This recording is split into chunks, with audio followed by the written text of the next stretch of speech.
How's it going, everyone? Welcome back to the homestead. We have a pretty busy day here in the garden because not only are we going to be harvesting all of the garlic that we have, but we also have to harvest the potatoes because unfortunately they're showing signs of blight. And it's very early, but I just want to get all the tubers out of the ground that are possibly viable still. I don't want any of them to become bad. They have been growing for the same amount of time that last year's potatoes grew, so hopefully we get a good crop. We shall see, but don't want to risk it, so got a lot of work to do. Let's get going. Now, I already harvested about half of this first row here, and it's a really easy, really quick process. I'm just using my pitchforks, going in, prying up the soil a little bit. You don't want to damage the outer layers if you can help it. That's why you want to be really gentle with these guys when you're pulling them up.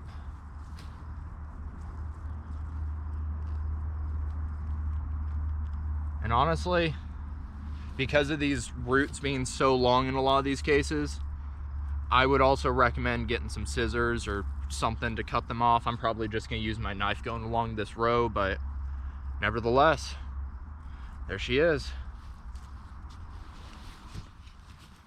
And this is that quack grass, devil's grass, whatever you want to call it, that I talked about in one of my garden tours. It spreads via rhizomes. It grows voraciously and looks like that. One of the benefits of doing planting how I plan on doing it here, where I do a root crop, whether it be potatoes, onions, garlic, something like that, and then following it up with a legume, whether that be peas, beans, I'm going through and digging up all of those rhizomes season after season before I go and plant another crop on top of it to hopefully smother the weeds even further. That's why I'm not seeing too bad of weeds this year inside the garden beds. Knock on wood that it'll be the same next year. We shall see.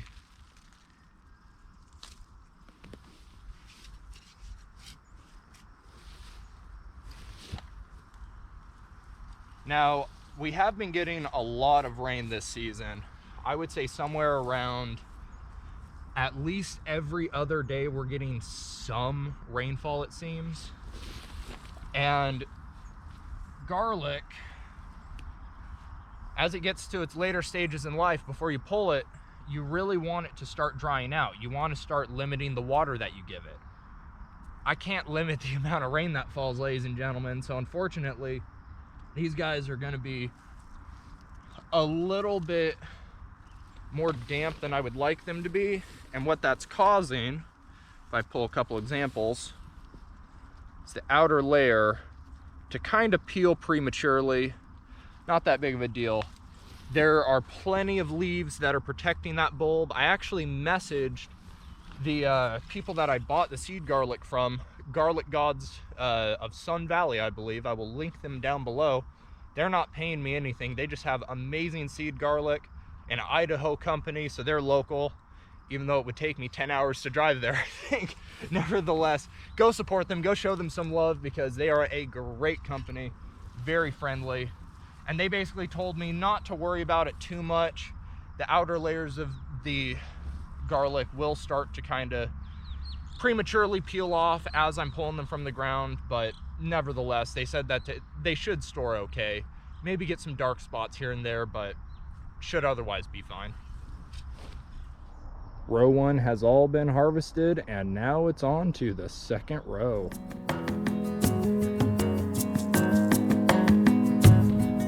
There's beaver, deer, and wapiti, far as an eye can see. The water's rich with perch and trout. The soil is dark with fertile ground.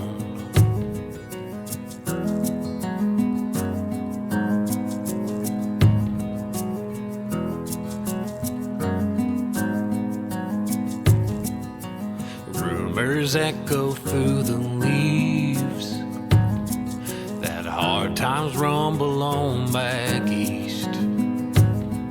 But I plant my corn and skin my game, and thank the Lord for one more day. All the garlic's been harvested and we got a really good amount.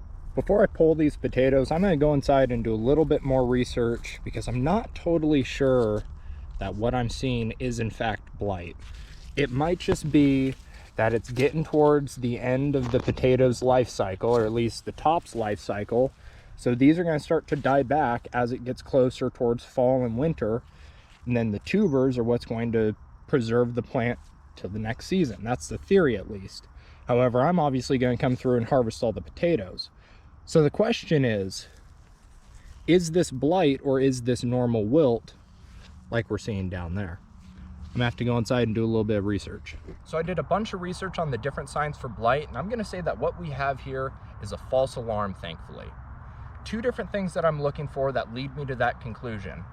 Number one, the spots on the leaves, they don't look moldy. They don't look like they're covered in any sort of fungus, which at the end of the day, that's what blight is. It's a type of fungus. So if these spots looked moldy at all, it would probably be blight. However, these just look like they're dry. They look like they're dying back like a normal leaf would towards the fall. So check one in the not blight box.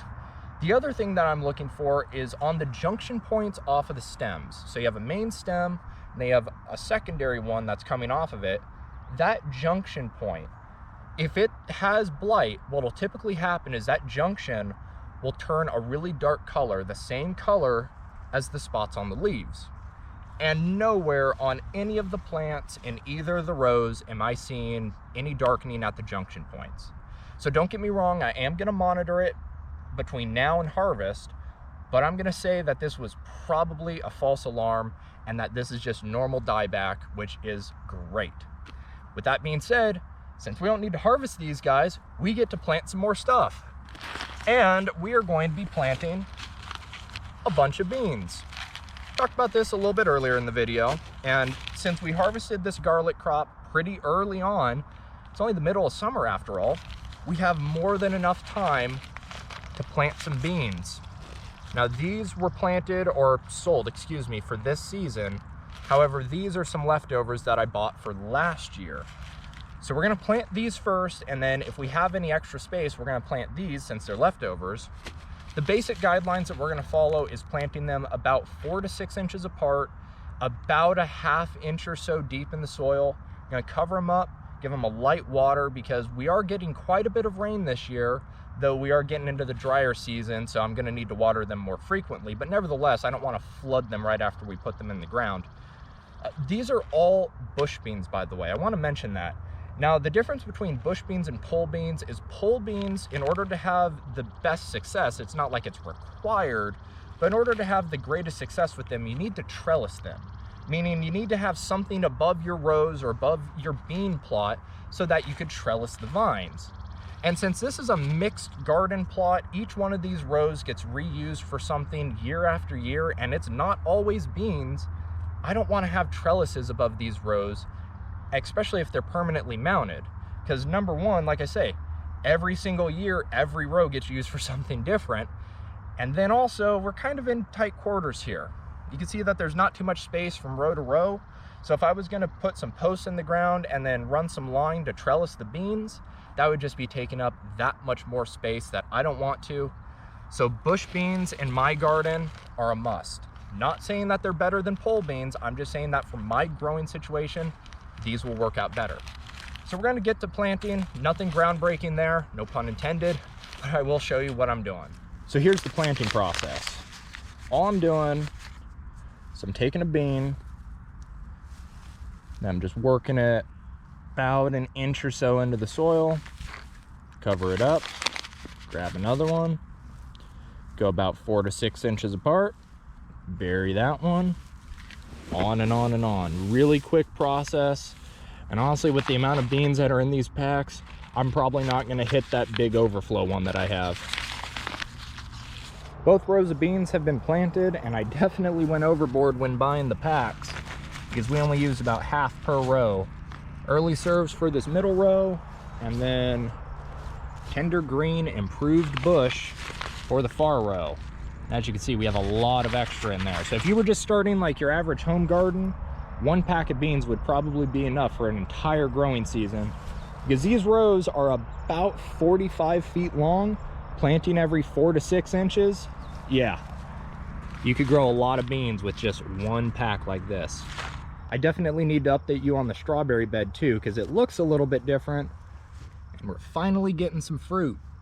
However, so are the birds, which is why I have chicken wire all across the top here with a couple pinwheels and some wood to prop up the chicken wire. However, that of course doesn't stop the smaller birds from just getting in between the chicken wire and getting to the strawberries. But nevertheless, so far so good. I would say the birds get about 20 to 30% of the berries, which means I've been getting a couple handfuls so far. I've made about a pint's worth of jam, just some refrigerator jam, so it's not like it's gonna go into storage or anything. But nevertheless, the strawberry bed is producing even in its first year. And tonight's steak dinner is not just brought to you by the letter G for garlic, but also G for Griswold. This is my daily driver pan. Now I guess also G for grapeseed oil too, since that's what I'm gonna be using in this pan. I don't know if you could see that, but we're starting to get a little bit of smoke. Let's see if we could get the first initial sizzle on camera. Ooh. Oh my lord.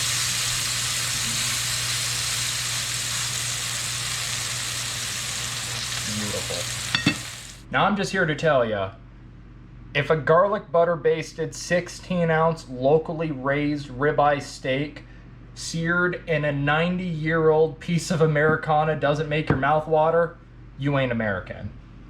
There's one more thing I want to discuss before ending this video, that being my firewood situation. While it may seem like winter's nowhere near being close, it's actually only about 4 months from snowing.